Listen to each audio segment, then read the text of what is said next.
বলো যুবক, তোমাদের যৌবন কয়দিন? সারা দুনিয়া যৌবন হারায়া এখন তোমাদের যৌবনের পিছনে লাগছে। আমি জানি, আমি সারা দুনিয়া চিনি, আমি 7 মহাদেশ চিনি,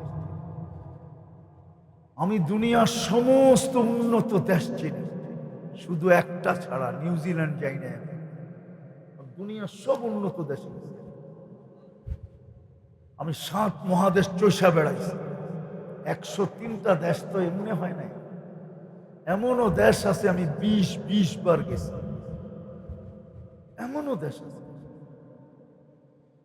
আমি তোমাদেরকে ঘুরে বলতেছি, যৌবন কতদিন? দুনিয়া তো যৌবন থেকে শূন্য হয়ে গেছে। এই জন্যই তো তোমাদের পিছে লাগছে। তোমাদের যৌবনও মাদক দিয়া মাটিতে মিশাইয়া দিতে চাইতেছে। তোমাদের যৌবনও ইন্টারনেট দিয়া মাটিতে মিশাইয়া দিতে চাইতেছে। সারা দুনিয়া যৌবন হারায় ফেলছে। আমার কাছে প্রমাণ আছে। শিক্ষিত লোক থাকলে আমার কথার ইঙ্গিত বুঝবে। যুবকরা যারা ইন্টারনেট ঘাটে ওরা আমার কথার ইঙ্গিত বুঝবে।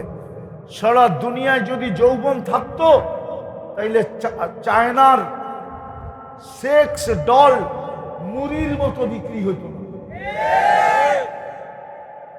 মনে হয় উনি বুঝেই নাই, বুঝছে, চুপ করে আছে, চৌকে বলে বুঝছে। তাইলে চায়না এত সেক্স ডল বানাইতো না, আর সারা দুনিয়ায় মুড়ির মতো বিক্রি করত। সারা দুনিয়ার যৌবন শেষ। এই জন্য তোমাদের যৌবনের পিছিয়ে লাগছে। এক তো তোমাদেরকে মাদক দিয়া ধ্বংস করতে চাইতেছে, আর একটা হলো তোমাদেরকে ইন্টারনেট দিয়া ধ্বংস করতে চাইতেছে। আল্লাহর রহমতের ছোঁয়ার থেকে দূরে সরায় দিয়া তোমাদেরকে ধ্বংস করতে চাইতেছে।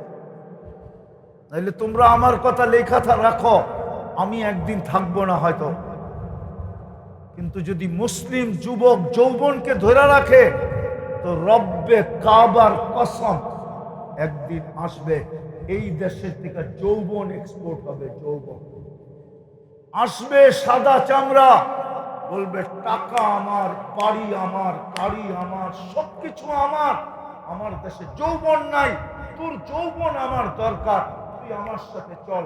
পাসপোর্টও আমার, টিকিটও আমার, ভিসাও আমার, খরচাও আমার, তুই চল, তুই শুধু আমার সাথে এনজয় করবি। 30 লাখ টাকা দিয়ে ইউরোপ যেতে হবে না, 50 লাখ দিয়ে আমেরিকায় যেতে হবে না, প্রতি মাসে 2-4-20 জন বাঙালির কবর সমুদ্রে বানাইতে হবে না। রানিং মাসেই 20 জনের উপরের কবর হয়েছে কোথায়? সমুদ্রে, সমুদ্রে, সাগরে। এক গ্রামেরই গত মাসে 13 জনের কবর হয়েছে। আমি ওই গ্রামে গিয়ে আসছি, তাহেরপুর, সুনামগঞ্জ।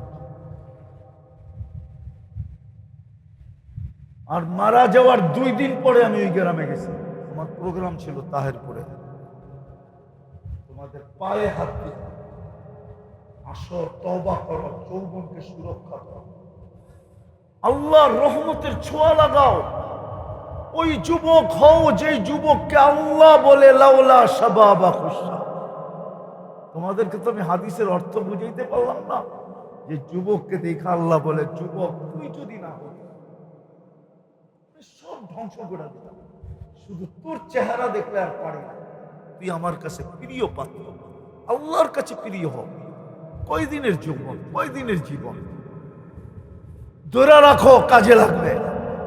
আর মাটিতে মিশায়া দিবা তোমার সমাজেই, নাইলে আমার দেশে।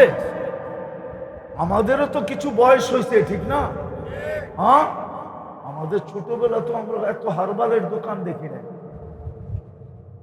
আজকে 2-4-50টা দোকান আছে মাদক দিতে, হারবাল না। হুজুর বিশ্বাস করতে চায় না। এত হারবালের দোকান বাড়লো কেন? অনলাইনে হারবাল বিক্রি হয় কেন? মুড়ির চেয়ে বেশি বিক্রি হয় অনলাইনে। জিজ্ঞেস করো নগরে কেন? ওরা এখনই ভয় পাইতেছে যে উইকেট প্রথম রাত্রেই পড়া যায় কিনা, ক্যাচ আউট হয়ে যায় কিনা, বোল্ড আউট হয়ে যায় কিনা। হয়ে যায় কিনা, ওরা তো বয়ে এখনই হারবাল খুঁজতেছে। কি রাগ হয়ে গেল? গাড়ি আটকায় দিলে কও, আগেই টেলিফোন লাইনে ফোন করে রাখো।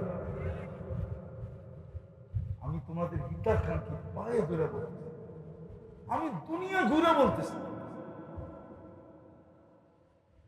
আমি 2008-এ বেলজিয়াম গেছি। বেলজিয়াম ওই 2008-এ আমার এক সফরে 25 দেশ চলতেছিল, 25 দেশের সফর এক ভ্রমণে। কেননা আমার ভিসা ছিল সেনজিন। সেনজিন ভিসা থাকলে 25 দেশ যেতে পারে ইউরোপে। আমি 25 দেশ ঘুরতেছিলাম। যখন আমি বেলজিয়াম করছি, তোমাদেরকে তোমাদের আত্মমর্যাদায় আঘাত করার জন্য বলতেছি, আঘাত করার জন্য। বেলজিয়ামে যখন আমি পড়ছি, আমি বেলজিয়ামের মেয়েদেরকে দেখছি, একদল যুবক আছে, আরব যুবক, যারা পাক্কা দিনদার, ওদেরকে ছোঁয়ার জন্য পাগল, ছোঁয়ার জন্য, ছোঁয়ার জন্য। আমি বানায় বলতেছি না, এই কোরআনি মাহফিলে বসা। কেন ওই যুবকদের সৌন্দর্য তোমাকে আমি বলতে পারবো না। আরব যুবক, আপেলের কালার ওদের গালের কালারের সামনে হার মানে, গোলাপের পাপড়িও ওদের গায়ের রঙের কাছে কিছু না। কিন্তু এত বড় দাড়ি,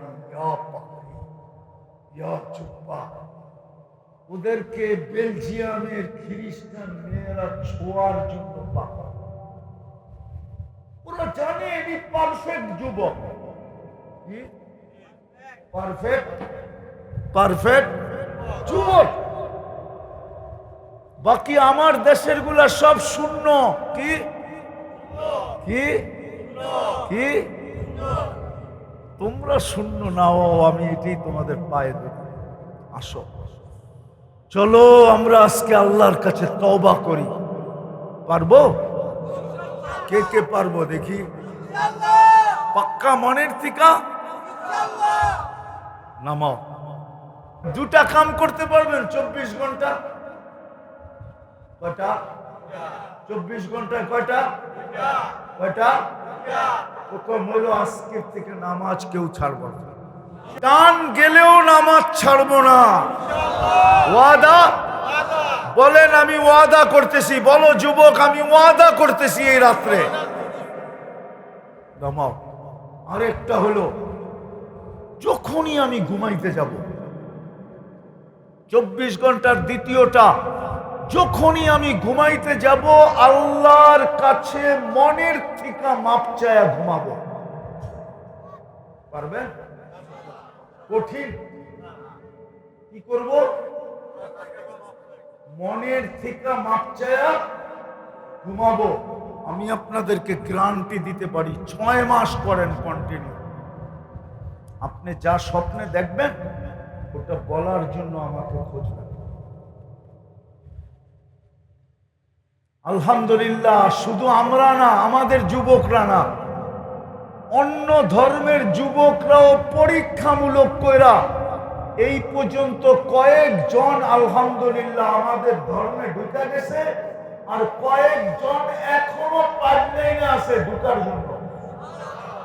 আমি অহংকার করে বলতেছি না, আর প্রচারের জন্য বলতেছি না, বরং এগুলা প্রচার মানুষের জন্য বিপদটাই না আনে। কিন্তু আমি এই যুবকদের জন্য বলতেছি, যদি একজন বিধর্মী পরীক্ষামূলক করার দ্বারা ইসলামে ঢুকতে আগ্রহী হয়, শুধু স্বপ্নে যা দেখে তার দ্বারা, যা দেখছে স্বপ্নে তার দ্বারা, বাবা যুবক তুমি কি দেখবা? আছে আমার কাছে শত শত প্রমাণ আছে। গভীর রাত্রেও রাস্তায় গাড়ি থামায়া, ডাকাতি করার জন্য গাড়ি থামায় না, গলা লাগানোর জন্য গাড়ি থামায়, আর চোখের পানি ছেড়া বলে হুজুর কি শিখাইলেন? কি করতেছি? আল্লাহ কি দেখাইতেছে? আমি চাই তোমরা জান্নাতি যুবক হও, তোমাদেরকে আল্লাহ কিনো, আল্লাহর রহমতের ছোঁয়া তোমাদের উপরে লাগাবে। পারবা করতে? ওয়াদা?